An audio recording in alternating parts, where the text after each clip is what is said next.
Breakfast with Pablo, weekday mornings 6 till 10 on Spirit 1260 Karratha. Joined with Danny Green on the line, a.k.a. the Green Machine. How are you this morning, Danny? Good, thanks, Pablo. How are you, mate? Very good, thanks. Now, I know you well from watching some of your fights, and also Australia knows you well for the biggest fight ever in Australian history when you took on Anthony Mundine.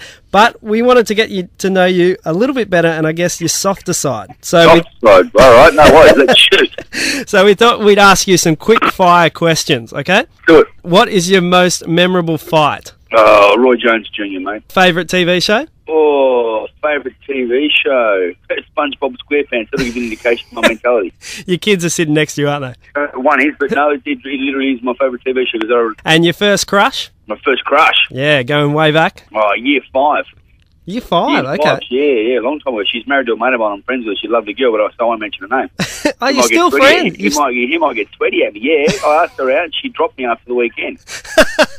It's good to know that even Danny Green can get crushed. That's good. Oh, she crushed me, mate. Now, your favourite band? Oh, this is a tough one because I love music. I love it. All different types. From Rod Stewart to Elton John to Led Zepp to Akadaka to Chemical Brothers to you name it, the pop music. If it's got a good beat, I love it. But I'll probably say Led Zeppelin's up there, one of my favourite bands, mate. Okay, is there a certain song you like to work out to? A whole lot of love to anyone I like to work out to from Led Zepp, but workout songs just got to be fast, got to have a good beat, got to have a lot of bass. Do you ever put on the Rocky soundtrack? Very, very occasionally. Because if I was a boxer, I think I'd be running around the gym to that. Usually on my wedding anniversary night, mate. Okay.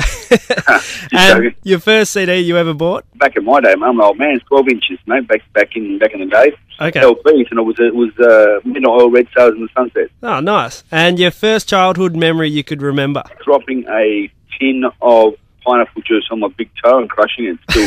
The nail's still crushed in half to this day. Has it put you off pineapple juice? No, it just put me off heavy tins. What couldn't you live without? My kids, as well as oxygen. What would you take to a desert island? Oh, that's a tough one. Look, I'm never going to get stuck on a desert island, so I don't have to worry about it. You're not planning ahead for that? Not planning on getting stuck on a desert island. And if it was, hopefully it'd be plenty of surf on it, and I would have packed my surfboard. Very good. And last day on Earth, what would you like to do?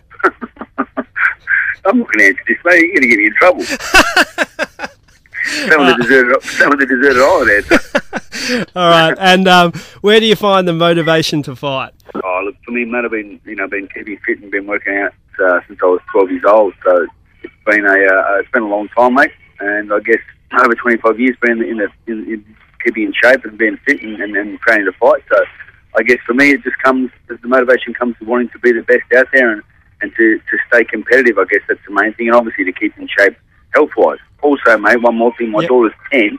When she's 16, 17 and bringing blokes home, I'll still want to be in good nick, so I'm still cleaning out the house. Very good answer. So, Danny, actually, I've got a question from a listener here. You are actually responsible for a lady's wedding up here in Karratha. She had a bet with her boyfriend at the time, and it was if you won against Roy Jones Jr., her boyfriend would propose to her, and now their marriage is well underway, a couple of years. Now, I guess we wanted to know, she wanted to ask, where does she send the wedding bill? It goes to the father-in-law, love. How do you feel about that, being responsible? Fantastic. I think I should get something special in return, at least a bit of wedding cake. Now, it's even a funnier story. At the time, they were watching it in a bar.